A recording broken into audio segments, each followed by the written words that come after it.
Estamos explicando lo que es poliposis. Bueno, entonces una poliposis, les mencionaba que era la presencia de más de 100 pólipos y hasta a veces miles, ¿no? Como lo que es en la poliposis adenomatosa familiar. Y bueno, también es muy importante tener en cuenta pues el diámetro de estos pólipos. Hablamos de que se presentan cuando hay una baja malignidad de estos pólipos, pueden llegar a medir menos de 5 milímetros, pero cuando se sospecha de una alta malignidad, pues estos pólipos pueden ser mayores a 1 centímetro, ¿no? Y también es importante la presencia de ciertas características pues biopsiables, que más adelante explicaré. Y bueno, también se menciona que en promedio se requiere como 5 años aproximadamente para que se pueda desarrollar un pólipo mediano, mientras que cuando ya avanza pues esta patología, ya hasta 10 años podemos encontrar hasta pólipos que ya a simple vista o de manera macroscópica nos pueden dar datos de cáncer. Ujú. Y bueno, básicamente estos pólipos pueden comenzar como pequeñas elevaciones gracias a una proliferación descontrolada de lo que es el epitelio, ¿no? Que más adelante igual explicaré. Siguiente. Mm, Bueno, respecto a la epidemiología, se tiene que estos pólipos pues son diversos, por lo general su morfología está caracterizada de lo que son sésiles y pedunculados. Más adelante les mostraré unas imágenes y es muy importante este tipo de lesiones precancerosas, sobre todo porque más del 95% de estos suelen progresar a un adenocarcinoma. Entonces, pues es muy importante su detección. Ahora, por otra parte, en la colonoscopía pueden llegar a presentarse hasta el 2 a 6% de los casos, ¿no? Y esto va a depender también mucho de la edad. Se menciona que ya en mayores de 50 años, sobre todo, tiene mayor prevalencia en hombres que en mujeres. Y en caso de las necropsias, pueden tener una prevalencia, perdón, de 30% en aquellos individuos de más de 60 años. Siguiente. Y bueno, su clasificación. Esta puede ir dependiendo, ¿no? De su morfología o bien de su clasificación anatomopatológica. Sobre su morfología, como les mencionaba, básicamente son los pediculados, sésiles y semipediculados. Como podemos verlo en la imagen, los pediculados tienen como este tallito, ¿no? Por lo general tienen como esta forma cerebroide o de Z en la parte superior, mientras que los sésiles ya están como más cercanos a la mucosa, hasta parecen como granitos. Por otro lado, los semipediculados es como una mezcla de ambos, ¿no? Ahora bien, por la parte anatomopatológica tenemos los que son de tipo hiperplásicos, inflamatorios, amartomatosos y los neoplásicos, que estos se dividen en epiteliales y no epiteliales. Aquí los que nos competen pues son los epiteliales, sin embargo, pues es importante saber un poquito más de estos, ¿no? Por ejemplo, los hiperplásicos son como el tipo más común, pues sí, de pólipos no neoplásicos. Estos suelen tener como un diámetro menores a 5 milímetros y por lo general se presentan en los ancianos, ¿no? Em, Mientras que los pólipos inflamatorios por lo general están muy asociados a enfermedades intestinales inflamatorias que anteriormente ya habíamos revisado.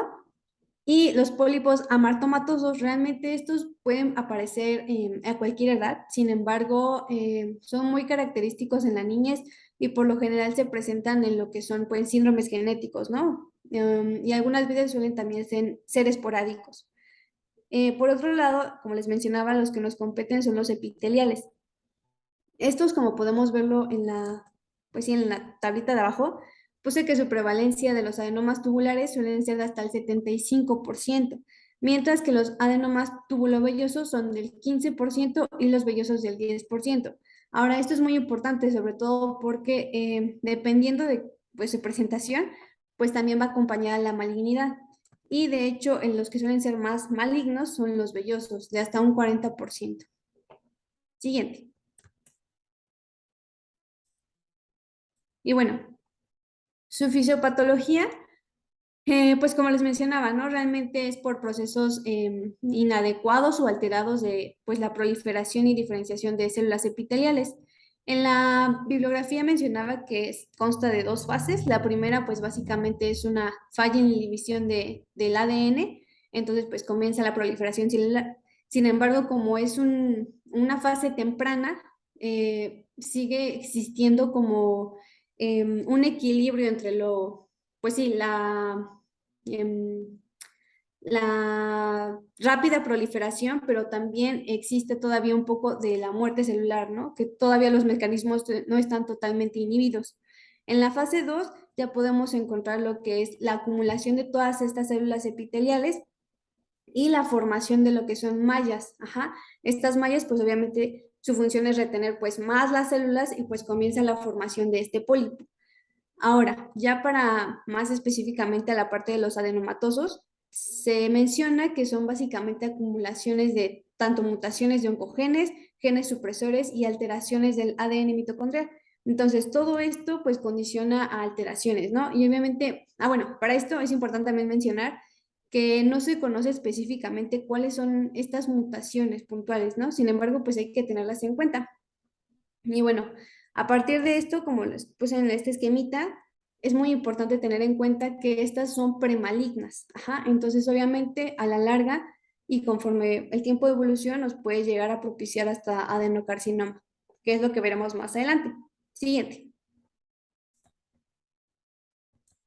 Y bueno, ya específicamente para los adenomas tubular, velloso y mixto, que es el túbulo velloso, tenemos que los tubulares suelen ser como los más frecuentes. Bueno, para esto puse aquí como algunas imágenes biopsiables. Y bueno, ¿le puedes dar 3 clics, porfa? Bueno, para los tubulares suelen ser, o bueno, suelen presentarse con más frecuencia en lo que es el colon y recto.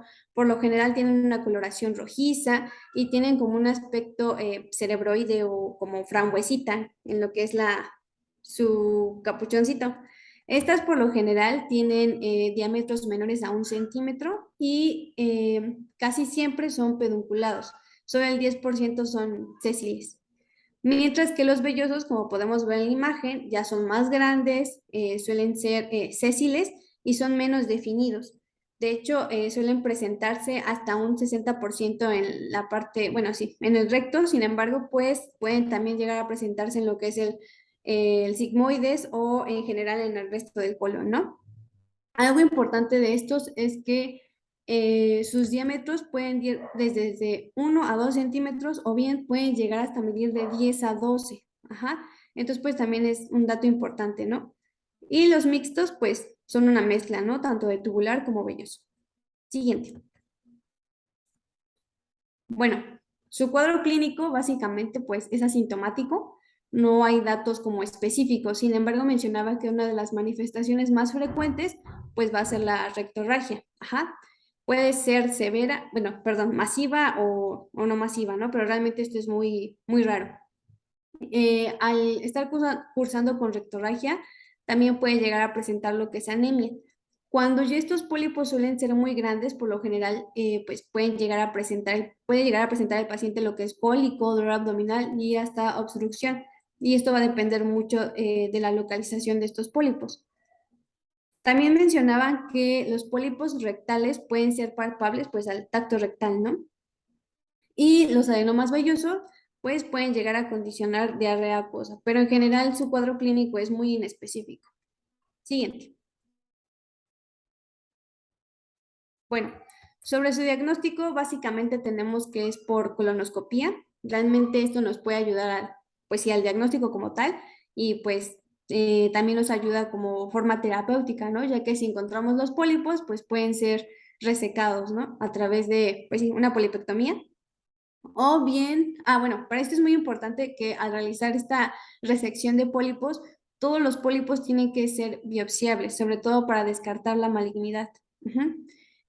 Otro método diagnóstico es el enema por vario, como podemos ver en el esquemita. Sin embargo, pues realmente ya se dejó de utilizar, sobre todo por la aparición de la colonoscopía y la colonotomografía. Entonces, pues bueno, pero igual puede utilizarse. Y el ultrasonido endorrectal, básicamente este nos permite pues conocer si hay presencia de malignidad, sobre todo porque cuando ya hay malignidad suele penetrar ya la pared del recto, ¿no? Entonces, pues igual, también requiere un tratamiento quirúrgico. Ajá, esto por lo general suelen tener como ya más técnicas específicas, de hecho se llaman técnicas transanales, que bueno, pueden basarse en lo que es electrocoagulación, ablación por terapia láser, microcirugía, entre otras, ¿no? Y bueno, siguiente. Sobre su tratamiento, pues básicamente es colonoscopía, ¿no? Como les mencionaba, es diagnóstica y terapéutica. Puede utilizarse tanto en tumores pequeños como en aquellos que, pues sí, ya son de invasiones, pues malignas, ¿no? Y puede ser por ligadura de base, puede ser a través de la ligadura de base del pedículo con la asa diatérmica, como podemos ver en el esquemita. Le puedes dar otro clic, por favor. O por electrocoagulación. Ujú. Y otro clic, por favor. Y bueno, básicamente salen los pólipos. Ahora, sobre el seguimiento, pues es muy importante tener en cuenta que sobre todo los adenomas vellosos tienden mucho a la recurrencia. Entonces, pues bueno, se deben de realizar constantemente, sobre todo se recomienda que se haga una rectosigmoidescopía trimestral junto con biopsias y obviamente con la resección de estas lesiones, ¿no? Si nosotros encontramos recurrencias, pues nuevamente si el paciente ya no presenta recurrencias después de un año o por un año más bien, pues lo que se recomienda es una rectosigmoidoscopía anual. Ajá. Y bueno, dependiendo, ¿no? Igual, si nuevamente encontramos la aparición de estos pólipos, pues otra vez el paciente tiene que ser sometido a la resección de estos pólipos. Siguiente. No sé si tengan alguna duda o quiera agregar algo, doctor.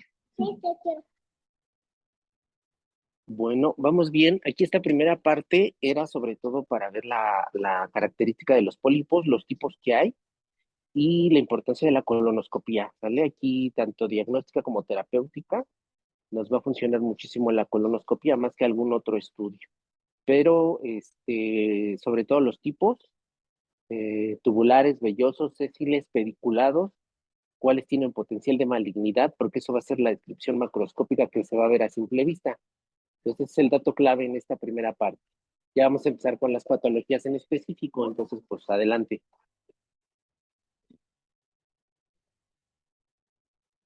Bueno, después tenemos lo que es la poliposis adenomatosa familiar. Esta básicamente pues es un trastorno hereditario autosómico dominante y como les mencionaba, ¿no? Poliposis nos habla de diversos pólipos, hasta 100 o miles de estos. Por lo general son premalignos y se presentan tanto en colon como en recto. Ajá. Su epidemiología pues básicamente puede llegar a afectar tanto a hombres y mujeres y pues ambos sexos pueden llegar a transmitir la enfermedad. Se menciona que en aquellos padres que, o bueno, sí, por cada niño nacido que tenga un padre afectado, obviamente, se puede llegar a pasar la enfermedad hasta en un 50%. Ajá, y es posible que su hijo, pues igual, ¿no? Manifieste la enfermedad. Y de hecho, este también puede transmitir bueno, la enfermedad a su descendencia. Ujú. Entonces, básicamente es hereditaria, pero el 20% de este tipo de patología puede surgir como de nuevo. Ujú. Ocurre en una persona por cada 7,000 a 10,000 nacimientos y por lo general suele aparecer de eso de los alrededor de los 13 años. Sin embargo, pues em, no sé cómo explicarlo. El desarrollo de la enfermedad es paulatino, ¿no? Entonces ya como por los 21 años podemos encontrar tanto el colon como el recto totalmente tapizado de estos pólipos. Entonces pues igual es importante la detección, ¿no? Sobre todo porque su ablación y su detección temprana puede disminuir hasta un 34% los casos de cáncer colorectal. Y de hecho, si los pacientes no son tratados a tiempo, existe hasta un 100% de casos en donde se desarrolla el cáncer colorectal y pues la edad promedio de muerte suele ser de hasta 41 años. Entonces, pues es muy importante su identificación. Eh, Estos pólipos de igual manera pueden llegar a medir desde 1 milímetro hasta centímetros, ¿no? Siguiente. Bueno, básicamente su etiología, pues les mencionaba, es hereditaria, aquí vamos a tener mutaciones en el gen APC que se va a localizar en el cromosoma 5q21. Ajá. Como les mencionaba, una tercera parte de estos pacientes suelen presentar mutaciones de nuevo, pero los demás pues es autosómica dominante.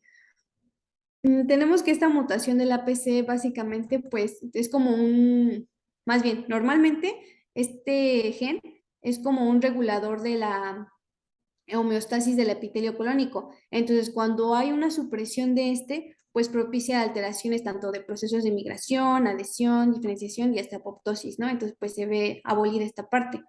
Como les mencionaba, aquellos pacientes que no son tratados o que no se han diagnosticado correctamente o se deja progresar la enfermedad, pueden tener hasta un 100% de posibilidad de desarrollar cáncer de colon.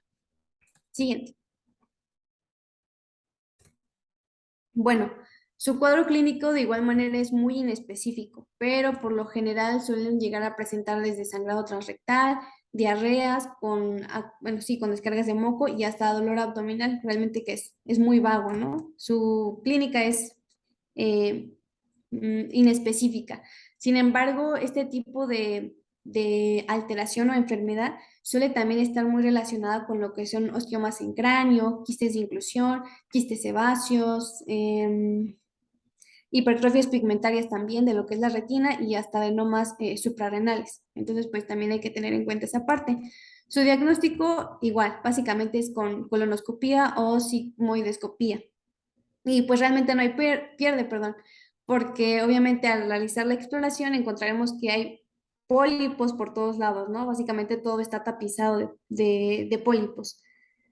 Y bueno, también es muy importante la investigación genética, sobre todo porque su tratamiento es eh, una colectomía profiláctica. Entonces, si tu paciente tiene la enfermedad, es seguro que uno de sus padres también la tenga. Entonces, se tiene que realizar pues esta investigación, ¿no? Y bueno, siguiente, por favor. Como les mencionaba, su tratamiento es una colectomía profiláctica, sobre todo para evitar el desarrollo, pues sí, mayor de esta patología. O bien también se puede realizar lo que es la proctocolectomía total con ileostomía definitiva. Esto sobre todo en aquellos pacientes que tengan sobre todo afectado, perdón, lo que es el recto, ¿no? O que realmente ya hay una poliposis masiva, ¿no? Que pues en general siempre es así. Y la colectomía subtotal con anastomosis ileorectal también es otro tipo de cirugía en donde, pues bueno, igual pueden resecarse y, ay, aquí les iba a decir algo. Por lo general, este tipo de tratamientos, pues es muy importante realizarlos en aquellos pacientes jóvenes, ¿no? Por esta parte de evitar el cáncer colorectal. Y bueno, una parte también importante es su seguimiento, ya que todos estos pacientes deben estar sometidos, pues obviamente a una vigilancia, pues endoscópica, ¿no? Con altos, o bueno, sí, con periodos cortos periodos cortos de tiempo, ¿no? Y pues bueno, es también muy importante realizar lo que es una duodenoscopía a partir de los 25 o 30 años para pues continuar con su vigilancia, ¿no? Porque también pueden llegar a afectar lo que es intestino delgado. Entonces, pues también hay que tomarlo en cuenta. Y siguiente. Mm, sí, creo que sí.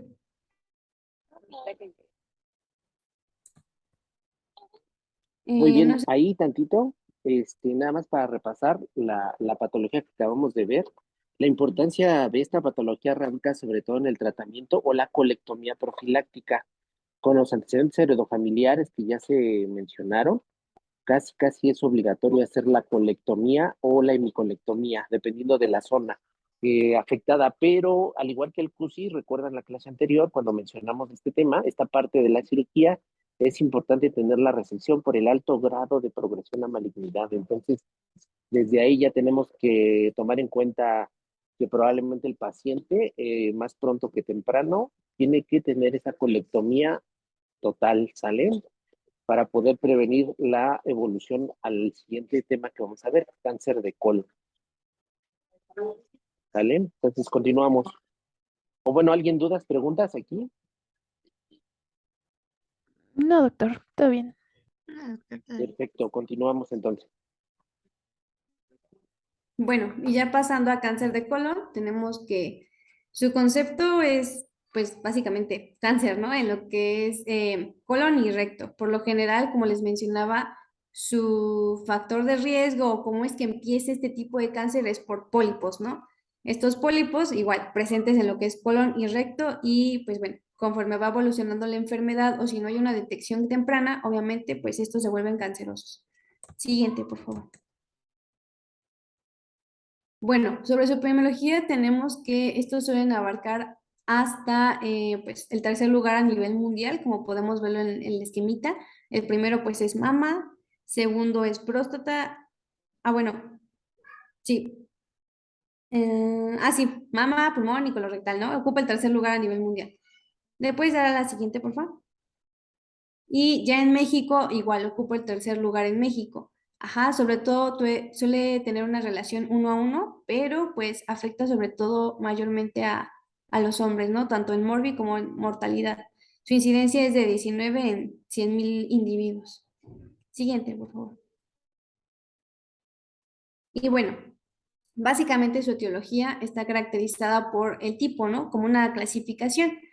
Tenemos los hereditarios, esporádicos, familiar y los relacionados a enfermedades inflamatorias. Pues básicamente los relacionados a enfermedades inflamatorias pues es por colitis ulcerativa crónica inespecífica y la enfermedad de Crohn.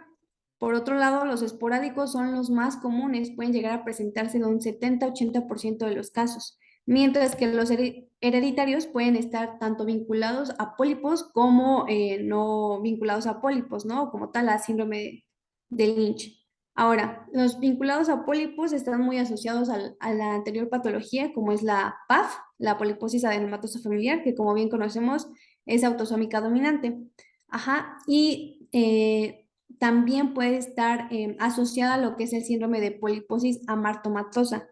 Uno de los síndromes más comunes es el síndrome de Cowden. Ajá, y de ahí pues sí hay como una ramificación de más síndromes, como más específicos, mientras que los no vinculados a pólipos solo nos pueden explicar hasta un 2 o 10% de las neoplasias, ¿no? De igual manera, son transmitidos por una herencia autosómica dominante.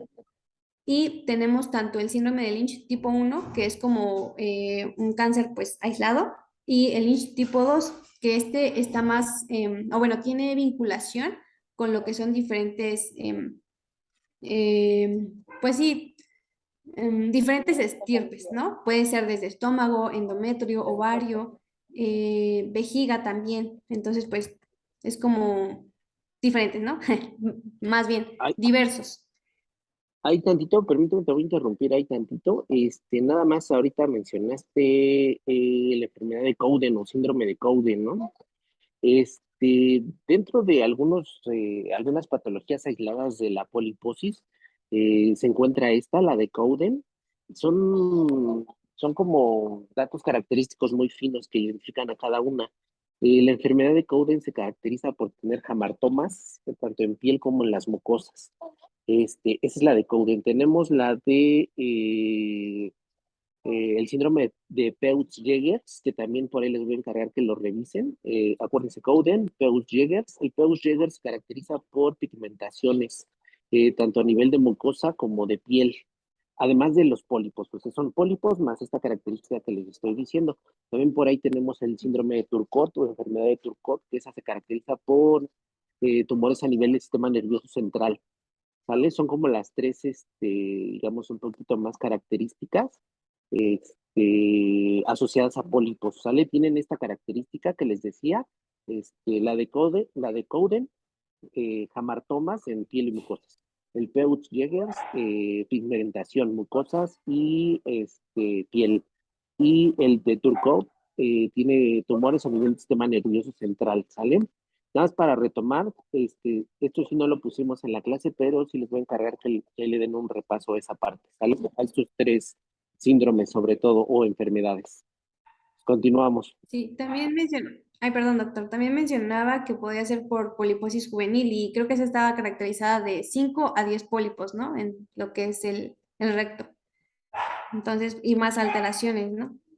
A nivel de recto, pero justo ahorita que tocaste la poliposis adenomatosa juvenil, tiene un patrón benigno, pero se caracteriza también por justamente tener más de, bueno, así se describe el diagnóstico, más de 100 pólipos a nivel de todo el colon, ¿vale? Ya ahorita pusiste las imágenes de la poliposis histológicamente o a nivel de colonoscopía, y pues imagínense contar ahí, ponerse a contarle el pólipo, ¿no? Para ver si tiene 90, 99 o finalmente llegó a los 100, ¿no? Pero es el diagnóstico por cantidad de pólipos. Efectivamente, la poliposis adenomatosa juvenil sale, pero esa es una tendencia más hacia la benignidad. Y también con patrón hereditario, al igual que las otras enfermedades que ahorita mencionamos. Pues nada más, forma de repaso para completar esta parte, les encargo esta, enfermedad de Cowden, Turcot y Peutz-Jeghers, ¿sale? Continuamos. Ok, gracias, doctor. Y bueno, así como dato, tenemos que aproximadamente en el 5% de la población menor a 50 años, pues puede llegar a presentar lo que son pólipos adenomatosos, ajá, tanto en colon como recto. Y esta prevalencia aumenta cuando el paciente ya tiene 70 años, hasta un 30%, pues puede llegar a presentar este tipo de pólipos. Siguiente.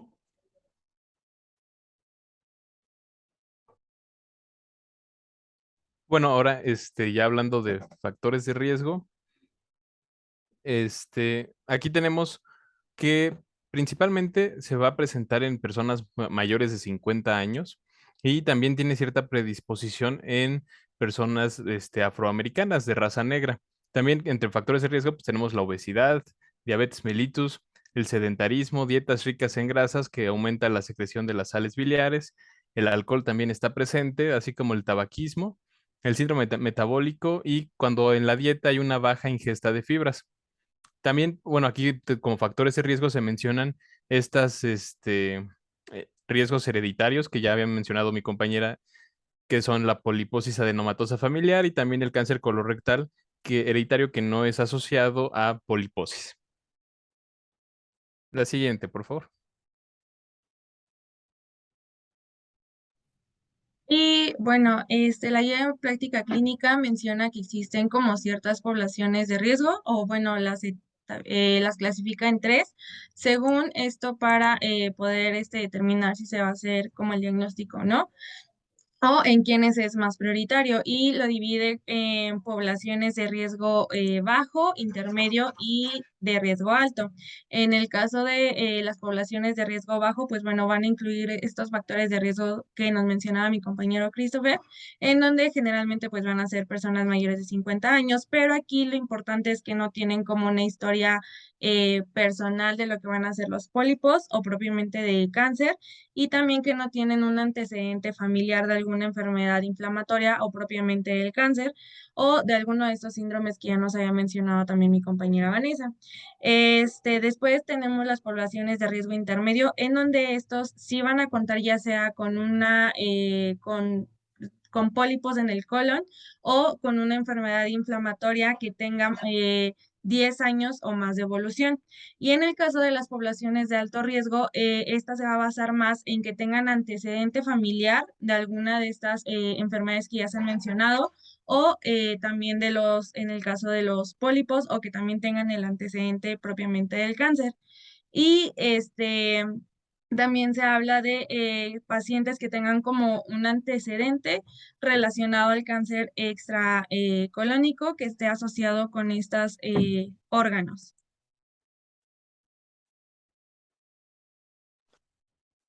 Bueno, continuando con lo que va a ser la fisiopatología del cáncer de colon, lo que va a pasar aquí es que vamos a tener un adenoma, que va a ser premaligno.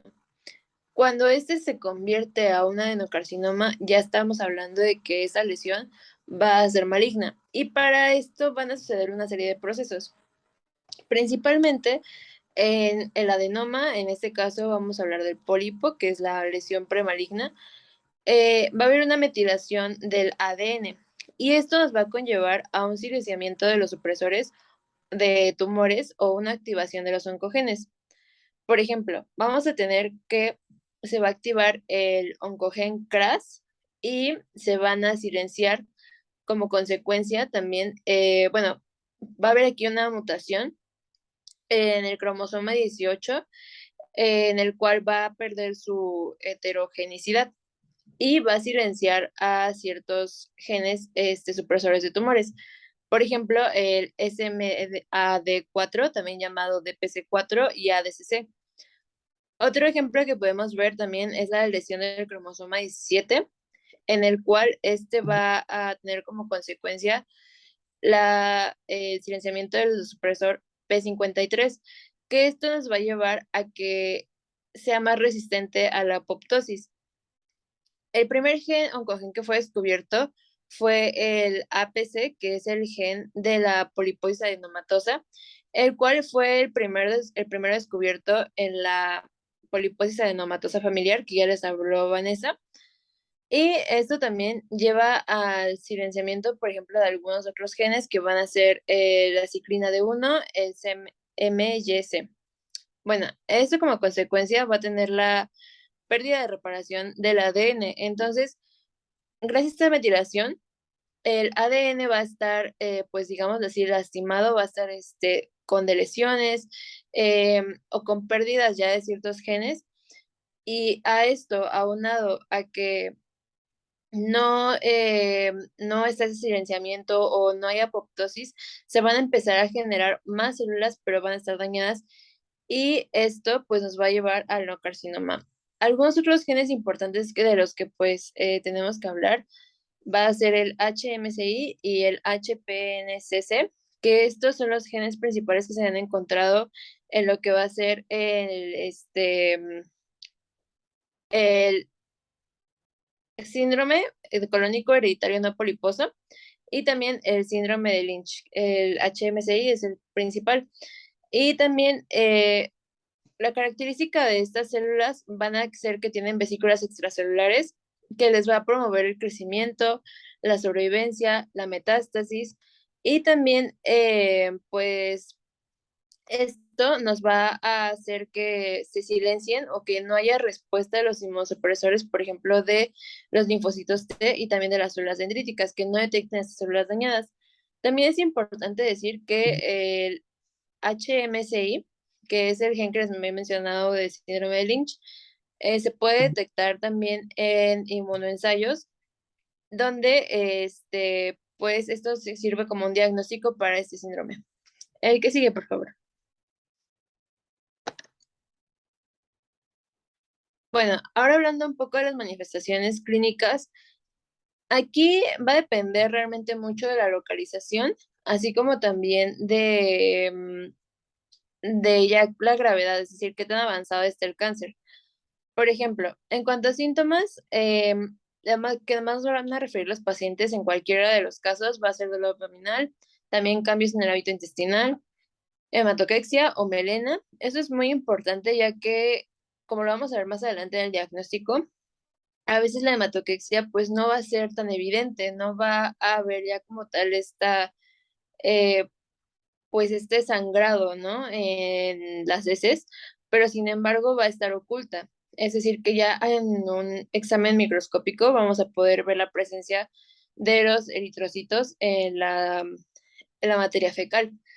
Entonces, esto nos va a dar pues pie a algo muy importante que va a ser la anemia, ya que muchas veces el paciente puede estar presentando anemia como consecuencia de esta hematoquexia y esto nos van a dar síntomas pues algo inespecíficos, por ejemplo, la astenia y la anemia, así como también la debilidad muscular, la fatiga, la palidez de las mucosas, pero eso va a estar relacionado a lo que va a ser la anemia. Eh, en un menor porcentaje de que se ha reportado en pacientes es la pérdida de peso involuntaria, en un 6%. Y como les decía, va a depender mucho de la zona en la que esté localizada el cáncer. Por ejemplo, si está en el colon izquierdo, es decir, lo que va a ser en el colon descendente y también en el sigmoides, es más probable que se ocasione una oclusión intestinal. Esto es porque pues ya va a haber más reabsorción del agua, la materia fecal ya va a estar mejor formada y por lo tanto, pues aunado a que un cáncer avanzado o grande, pues va a hacer una oclusión intestinal. Y bueno, aquí ya no les puse todos los síntomas que pues presenta la oclusión intestinal porque ya lo hemos visto en clases anteriores, pero pues esto también se puede manejar como una oclusión parcial debido a que va a depender mucho de, pues de cómo esté la materia fecal y también del hábito intestinal del paciente. Algunos otros que puede ser, va a ser el distal, en el cual estamos hablando pues ya como tal un cáncer rectal o de sigmoides, en el cual pues vamos a observar un sangrado rectal, pero va a ser más profuso, lo vamos a ver más evidentemente, no va a ser como microscópico. También en proximales va a ser raro esta oclusión intestinal, ya que, o sea, es decir, en el colon transverso y